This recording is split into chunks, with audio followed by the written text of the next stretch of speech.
అభిప్రాయాన్ని బట్టి అనుభవాలు ఇలా ఉంటాయి. విచిత్రమైన ప్రవృత్తులుంటాయి కాబట్టి.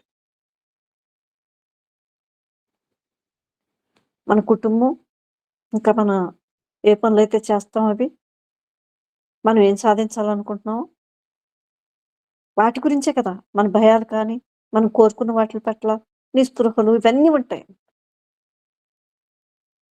ఇది తెలియాల మనసుకనమాట. ఇది దానికి తెలిస్తే ఎలా ఇదంతా కూడా తను కల్పించుకున్నదే. తన కల్పనే తన్ని ఇలా ఈ ఒంటరితనాన్ని తీసుకొస్తుందనమాట. ఆయనంటున్నాడు, "మీరు చూస్తే తెలుస్తుంది. దీనంతా కూడా మన నిత్య జీవితంలో చూడగలుగుతాం. మనలో దాక్కునుంటాయన్నమాట. లోపల తెలియనటువంటి ఆకాంక్షలు, ఆశయాలు రకరకాలు అది మూసేసుంది కదా! పడుగు పేక కిందుంది.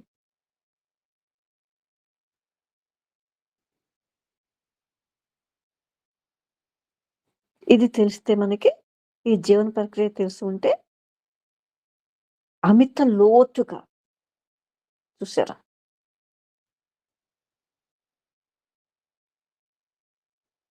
ఆ ప్రక్రియ ఉంది కదా! ఆ ప్రక్రియ ద్వారా మనకి ఆ జీవన ప్రక్రియ తెలిసి ఉంటే కనుక ఉంటే అమితమైన లోతుగా ఉండే ఈ ఒంటరితనపు అనుభూతి అక్కడుంటుందనమాట. అంతేకాని ఏకాకితనం వల్ల నేను ఒంటరిగా ఏ గదిలోనో కూర్చోవటం వల్ల ఇది ఏకాకినన్న ఆ భావం వలన మనసు తనకంటే గొప్పతనంతో ఏదో దాంతో తాదాత్మ్యం పొందటం అలా చేస్తుంది తప్ప అది సత్యం కాదు.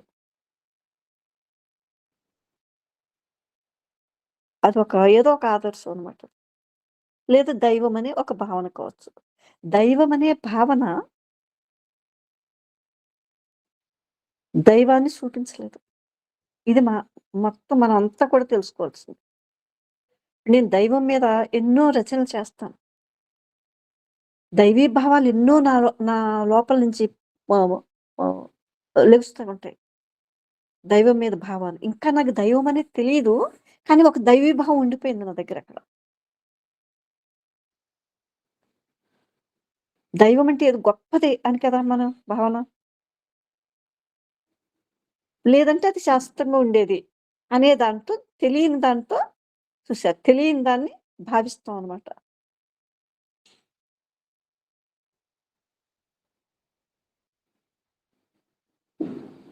ఇలాంటి తాదాప్యతనే ఏకమైపోతాం. తండ్రి నీకు నేను వేరుగా లేను అనుకుంటుంది. కానీ ఇక్కడుండి ఇక్కడ ఉన్నాయి.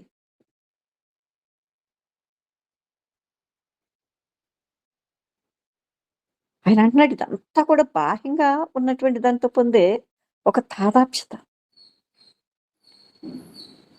ఈ తాదాప్యతని మనం ఈ సిద్ధాంతాన్ని చేసి ఇదొక నమ్మక విశ్వాసాలకు దారితీసి చూసారా? మతం అనే పేరుతో పిలుస్తూ ఉంటాం అన్నమాట. ఇదొక పిడివాదానికి దారితీస్తుంది. ఇంక దీన్ని పట్టుకొని క్రతువులు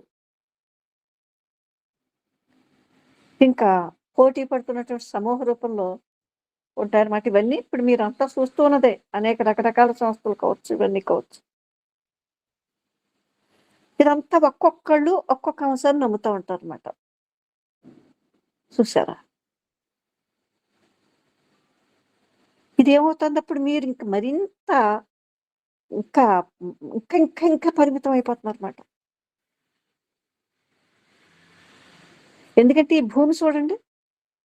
పోటీ పడుతున్న దేశాలుగా ఎలా విడిపోయిందో, అలా ముక్కలయిపోతా ఉంటామన్నమాట. అసలు ఇది తెలియకపోతే ఏమవుతుందో చూసుకోండి. మన స్వరూపాన్ని మనకు తెలియకపోతే, మన స్వస్వరూప ఎరుక లేకపోతే ఎలా ఉంటుందో చూసుకోండి.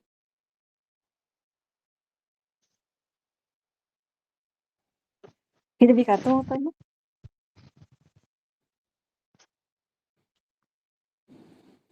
మహాద్రష్టలు. ఆ మహామహులు చెప్పింది. దినచర్యలోనే దొరుకుతుంది. చర్య చూడండి కృష్ణుడు ఎలా చేశాడు చర్య? రాముడు ఎలా చేశాడండి? అది కూడా మనం తీసుకోలేకపోతున్నాం. ఆ నామరూపాలుగా ఆరాధిస్తున్నాం. మరి ఇప్పుడు ఇక్కడ ఈ స్వరూప మాటేంటి? మహీర్ష నా ద్వేష, నా రాగ ఇవన్నీ ఎలా?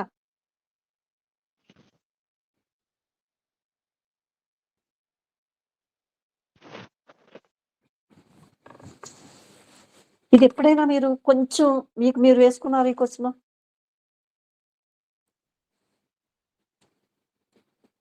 మనం అంతా కూడా మానవులైనప్పటికీ కూడా, మనకు మన పొరుగువాడికి మధ్య ఎంతెంత వ్యత్యాసం ఉంటుందో. దేశాల మధ్య, జాతి మధ్య, కుల మధ్య ఇదంతా ఏంటి? గోడ కట్టేసాం. అడ్డుగోడ పెట్టేసాం అన్నమాట.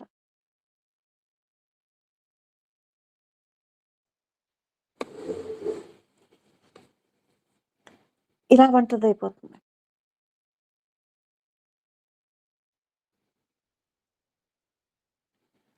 ఇలా ఈ ఈ లోపత్వంతో ఈ ముక్క ముక్క అయిపోయిన మనసుకి మరి మతం అంటే ఏమిటో అర్థం చేసుకోవటం అనేది సాధ్యమవుతుందా? కేవలం అది నమ్మగలదంతే. దానికి కొన్ని సిద్ధాంతాలుంటాయి. కొన్ని భావాలుంటాయి. అది నమ్మిన సూత్రాలుంటాయి దానికి. ఆధారం చేసుకుంటుందనమాట. అది నమ్మిన దేన్నైతే నమ్మిందో సూత్రం అంటే ఆధారం కదా! అదే దైవం అనుకుంటుందనమాట. ఇంకా అది దైవం కాదు. ఆ దైవాన్ని వర్ణిస్తుంది తన భావాల్లో. తండ్రి నువ్వంత, తండ్రి నువ్వింత. అసలు తండ్రి ఏంటో తెలీదు. నువ్వు ఆకాశంలో ఉన్నావు తండ్రి, నువ్వు భూమిలో ఉన్నావు తండ్రి, నువ్వు మధ్య వాయువులో ఉన్నావంటే సరిపోతుందా అది?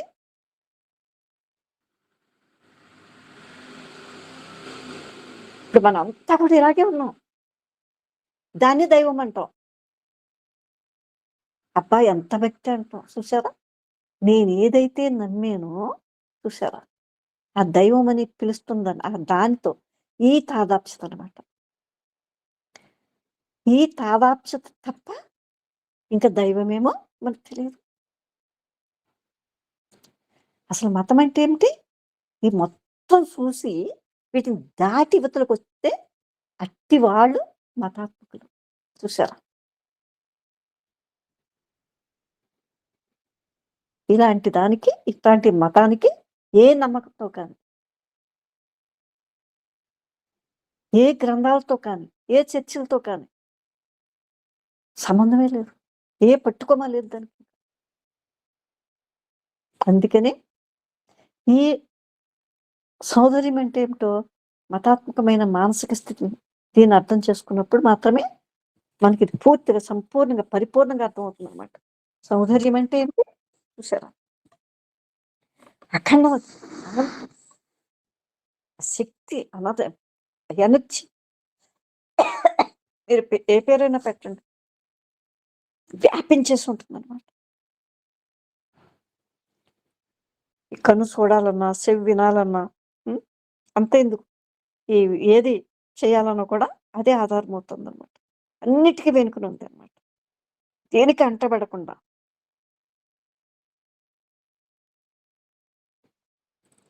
ఇది మనకు తెలియద్దా?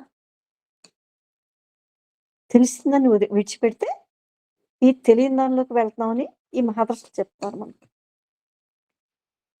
ఎప్పుడైతే మనం ఇది గ్రహించామో సౌందర్యం అంటే ఏమిటో ఆ స్థితిని అది ఒక స్థితి అనమాట. అప్పుడే ఆ మతాత్మకమైన ఆ మానసిక స్థితిని మనం అర్థం చేసుకోగలుగుతాం.